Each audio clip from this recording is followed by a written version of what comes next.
নমস্কাৰ বন্ধুসকল, আপোনালোকে কোনো কম্পিটিটিভ এক্সামৰ বাবে প্ৰিপেৰেশ্যন কৰি আছে নেকি? যদি যিকোনো পৰীক্ষাৰ বাবে আপুনি প্ৰিপেৰেশ্যন কৰি আছে তেনেহ'লে আপুনি এই কথাফাকি মনোযোগেৰে শুনিব। ভিডিঅ'টো স্কিপ নকৰি শেষলৈকে চাওক, তেতিয়াহ'লে আপোনালোকে এটা পৰীক্ষা কেনেদৰে আপোনালোকে সুকলমে পাৰ কৰিব পাৰে বা সেই পৰীক্ষাটোৱে আপোনালোকে কেনেকৈ সুফল লাভ কৰিব তাৰ কেইটামান টিপছ দি দিম। তো সেই গোটেইখিনি টিপছ ল'বৰ কাৰণে আপোনালোকে ভিডিঅ'টো স্কিপ নকৰি শেষলৈকে চাওক। আপুনি এটা প্ৰতিযোগিতামূলক পৰীক্ষাৰ বাবে আগবাঢ়িছে, গতিকে সংশ্লিষ্ট বিষয়ৰ সকলোখিনি তাত্ত্বিক অৰ্থাৎ আপুনি থিয়ৰী আৰু প্ৰেক্টিকেল জ্ঞান আপোনাৰ থাকিব লাগিব। আপুনি সাজুনে নিজকে এবাৰ প্ৰশ্ন কৰক, আপুনি সঁচাকৈ প্ৰতিযোগিতামূলক পৰীক্ষাৰ প্ৰতি আগ্ৰহী হয় নে নহয় নিজক এবাৰ সোধক। আপুনি যদি সঁচাই পৰীক্ষাৰ প্ৰতি আগ্ৰহী তেনেহ'লে সন্মুখীন হ'ব লগা লিখিত পৰীক্ষা বা মৌখিক পৰীক্ষাৰ বাবে আপুনি সাজু হওক। নিজকে আপুনি তেনেদৰে সাজু কৰি প্ৰস্তুত কৰক। আপোনাৰ চিলেবাছখিনি মনোযোগেৰে চাওক। পাঠ্যসূচীৰ কোনো ক্ষেত্ৰত আপোনাৰ দুৰ্বলতা আছে নেকি? সেই দুৰ্বলতাখিনি শক্তি তথা ক্ষমতালৈ ৰূপান্তৰিত কৰিবলৈ আপোনাৰ সুবিধা অৰ্থাৎ আপোনাৰ অপৰচুনিটি কি আছে আৰু আপুনি সেই সুবিধা ক'ত পাব, গোটেইখিনি আপুনি ভালদৰে চালি জাৰি চাওক। পৰীক্ষালৈ বহু দিন আছে বুলি বহি নাথাকিব, এতিয়াৰ পৰা প্ৰস্তুতি আৰম্ভ কৰক। আজিকালি অধিকাংশ প্ৰতিযোগিতামূলক পৰীক্ষাৰ লিখিত পৰীক্ষাৰ প্ৰশ্ন অৰ্থাৎ মাল্টিপুল চইচ কুৱেশ্যন সংশ্লিষ্টতে আপোনাক MCQ বুলি কোৱা হয়। এই MCQ সাধাৰণতে 2-3 ঘণ্টাৰ ভিতৰত 100 পৰা 150 এনে প্ৰশ্ন উত্তৰ কৰিব লাগে। এই ক্ষেত্ৰত সবাতোতকৈ প্ৰয়োজন হৈছে টাইম মেনেজমেণ্ট। আপুনি টাইম মেনেজমেণ্টৰ ওপৰত গুৰুত্ব প্ৰদান কৰক। টাইম মেনেজমেণ্টৰ বাবে নিৰ্দিষ্ট সময় বান্ধি ঘৰতে যিমান পাৰে সিমান আহি প্ৰশ্নৰ উত্তৰ কৰিবলৈ চেষ্টা কৰক। প্ৰথমবাৰ এবাৰ দুবাৰ সময় আপোনাৰ বেছি লাগিব পাৰে অথবা ভুলৰ সংখ্যাও বেছি হ'ব পাৰে, ভয় নাখাব। অভ্যাসৰ ফলত পাছলৈ আপোনাৰ শুদ্ধৰ সংখ্যা বাঢ়ি যাব। যিমান আহি প্ৰশ্ন আপুনি চেষ্টা কৰিব, অভ্যাস কৰিব, সিমানে আপুনি আপোনাৰ দুৰ্বলতাখিনি জানিব পাৰিব, তাক আঁতৰাবৰ চেষ্টা কৰিব। তেতিয়া আপুনি নিজকে ইম্প্ৰুভ কৰিব পাৰিব। 2-3 ঘণ্টা অৰ্থাৎ 120-180 মিনিটক আপুনি আপোনাৰ সুবিধামতে এনেদৰে ভাগ কৰক যাতে পৰীক্ষা হলত প্ৰতিটো প্ৰশ্নৰ উত্তৰ কৰিবলৈ অথবা সৰ্বাধিক সংখ্যক উত্তৰ কৰিবলৈ সময় লাভ কৰে। আজিকালি অধিকাংশ প্ৰতিযোগিতামূলক পৰীক্ষাৰ লিখিত পৰীক্ষাৰ উত্তৰ OMR চিট বেছ হয়, অৰ্থাৎ অপটিকেল মাৰ্ক ৰিকগনাইজেশ্যন। ইয়াত প্ৰতিটো প্ৰশ্নৰ বিপৰীতে থকা 4টা উত্তৰ শুদ্ধ উত্তৰটোৰ ভিত্তিটো পুনৰ ভৰ্তি কৰিব লাগে। মানে যিটো আপোনালোকে বহুতে জানে হয়তো, যেতিয়া OMR বেছ এক্সাম হয় তেতিয়া আমি এটা ৰাউণ্ড চাৰ্কুল পাওঁ, তাত হয়তো টিক মাৰ্ক কৰিব লাগে, নহ'লে সেই গোটেই ৰাউণ্ডটো আমি কলমৰ চিয়াহীৰে ভৰ্তি কৰি দিব লাগে। এবাৰ ভৰ্তি কৰাৰ পাছত ইয়াক কাটিব বা মোহাৰিব নোৱাৰিব। সেই উত্তৰটো শুদ্ধ বুলি নিশ্চিত হোৱাৰ পাছতহে সেই বৃত্তটো বা সেই চাৰ্কুলটো পূৰ কৰিব। উত্তৰ পত্ৰখন সাধাৰণতে ক'লা পেনেৰে বোলাবলৈ দিয়ে। আপুনি কলাৰ উপৰি নীলা চিয়াহীৰ পেনো নিব। অৰ্থাৎ আপুনি যদি কোনো এটা এক্সাম হলত OMR বেছ দিবলৈ যায় তেনেহ'লে আপোনালোকে ক'লা পেন লৈ যাব, লগতে নীলা পেনো লৈ যাব। কেতিয়াবা ক'লা ব্যৱহাৰ হয় আৰু কেতিয়াবা নীলা। প্ৰচলিত ধাৰণা মতে পুৱাৰ সময়খিনি পঢ়াৰ সৰ্বোত্তম। অৰ্থাৎ আপুনি যদি পঢ়িব বিচাৰে তেনেহ'লে ৰাতিপুৱাৰ সময়টো বহুত সুন্দৰ পৰিৱেশ। সেই সময়খিনিত আপোনাৰ বিভিন্ন ধৰণৰ নইজ ৰিডাকশ্যন নহয়, মানে বিভিন্ন হুলস্থুলৰ পৰিৱেশ সৃষ্টি নহয়, গতিকে আপুনি মগজুৰে ধুনীয়াকৈ পঢ়িব পাৰে, প্ৰকৃতি শান্ত হৈ থাকে। গতিকে আপুনি সেই সময়ছোৱাত আপোনাৰ মনোযোগ বৃদ্ধি পাব, আপুনি পঢ়িব পাৰে। দৈনিক বাতৰি কাকতখন সদায় নিয়মীয়াকৈ পঢ়িব। পাৰিলে সৰ্বভাৰতীয় বাতৰি কাকতখনো এবাৰ পঢ়িবলৈ চেষ্টা কৰক। অৰ্থাৎ ইণ্টাৰনেশ্যনেল নেশ্যনেল আপুনি যিটো সুবিধা পায়, পাৰিলে যদি আপুনি ইংলিছত পাৰে ইংলিছ মিডিয়াম লৈ ল'ব, নোৱাৰিলে অসমীয়াতেই হওক, আপুনি বাতৰি কাকতখন নিয়মীয়াকৈ পঢ়িব। খুব ক্ষীণ কলম ব্যৱহাৰ নকৰিব, কাৰণ আমি কেতিয়াবা পৰীক্ষাত দেখা যায় আমাৰ হাত বিষাই যায় লিখোঁতে লিখোঁতে। অৰ্থাৎ এই ক্ষীণ কলম হ'লে আমাৰ বহুতো অসুবিধাৰ সন্মুখীন হয়, গতিকে বেছি ক্ষীণ কলম ব্যৱহাৰ নকৰিব। নিজকে আগৰ পৰাই প্ৰস্তুত কৰিব পৰীক্ষাৰ বাবে। ভালদৰে ভাগ কৰি কৰি বিষয়বোৰ অভ্যাস কৰিব। আত্মবিশ্বাস নেহেৰুৱাব। ভাবিব চেষ্টা কৰিলে ফল দেখুৱাব পাৰিম, কিন্তু পাৰিবই লাগিব, নহ'লে জীৱন ব্যৰ্থ। এনে মানসিকতা সম্পূৰ্ণভাৱে পৰিত্যাগ কৰিব, কাৰণ আমি কোনো এটা কামত যেতিয়া চেষ্টা কৰিম, চেষ্টাৰ অসাধ্য একো নাই বুলি এষাৰ কথা আছে, গতিকে আমি চেষ্টা কৰিলে সকলোবিলাক সম্ভৱ। ওৱান এট এ টাইম এই বিষয়ে পঢ়োঁতে সম্পূৰ্ণ মনোযোগ এই বিষয়টোত ৰাখিব। ইংৰাজী পঢ়ি থাকোঁতে কম্পিউটাৰৰ কথা চিন্তা কৰি নাথাকিব।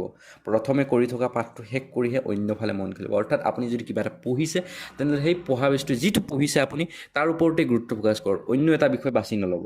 সময়ৰ কাম সময়ত কৰি গ'লে কেতিয়াও টেনশ্যন নহয়।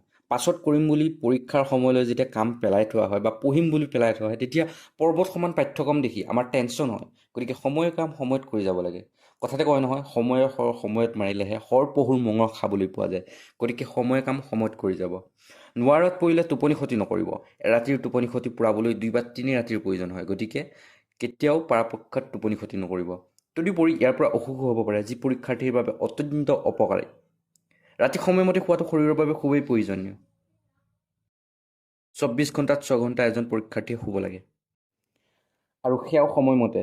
চাব যাতে টোপনি পূৰা হয়। এটা ভাল টোপনি শাৰীৰিক মানসিক দুয়ো দিশতে প্ৰভূত পৰিমাণে সহায় কৰে। গতিকে অন্যহাতে টোপনি পূৰা নহ'লে অৱসাদ হয় আৰু সেই অৱসাদে জন্ম দিয়ে টেনশ্যনৰ। গতিকে যিমান পাৰে আপোনালোকে টোপনি ক্ষতি নকৰিব। টেনশ্যন অনুভৱ কৰিলে চকুকেইটা বন্ধ কৰি দিয়ক।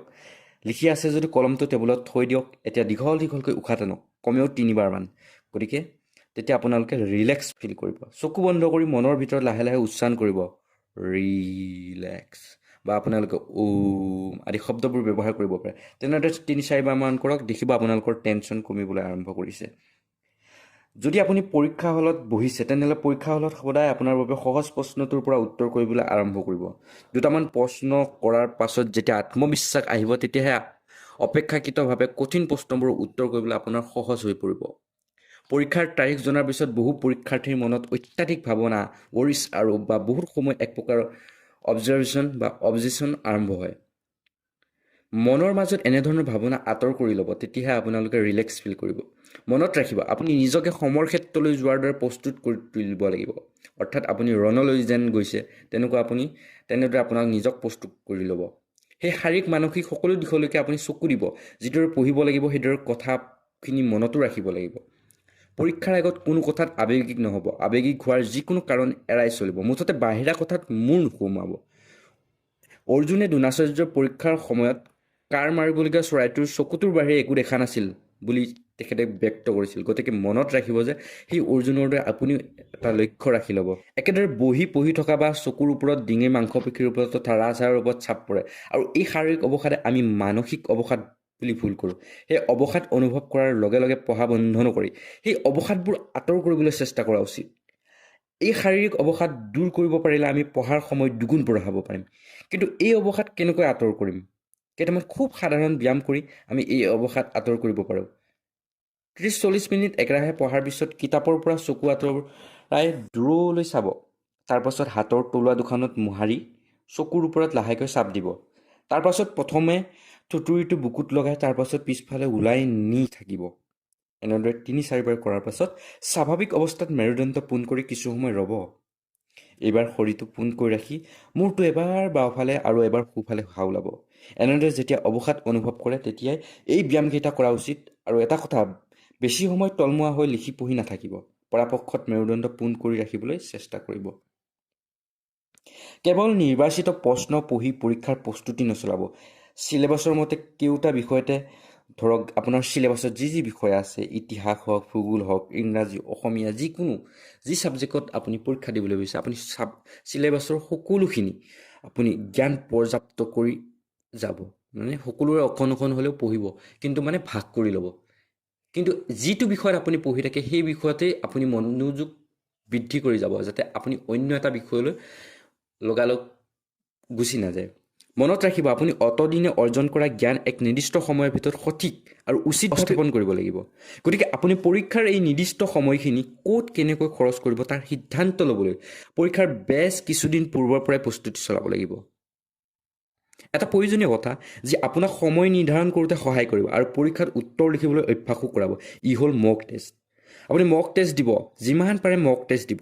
আপুনি যেনেকৈ পৰীক্ষা হলত উত্তৰ কৰিব তেনে এটা পৰিৱেশৰ সৃষ্টি কৰি ল'ব।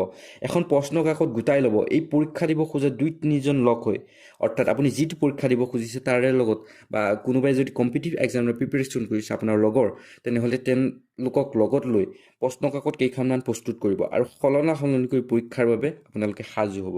যেনে ধৰক বন্ধুতা প্ৰশ্ন কাকতখন আপুনি লওক আৰু আপুনি সেই বন্ধুৱে কটা প্ৰশ্ন কাকতখন তেওঁক দিয়ক, কলম পেঞ্চিল ইত্যাদি গোটাই ল'ব। পঢ়া মেজৰ পৰা আপোনাৰ পাঠ্যপুথি আঁতৰাই ৰাখিব আৰু তাৰপিছত পৰীক্ষাত বহক। ৰুমলৈ আনক অহা মানা কৰি দিয়ক 2 ঘণ্টাৰ বাবে। পৰীক্ষা সময়মতে আৰম্ভ কৰক।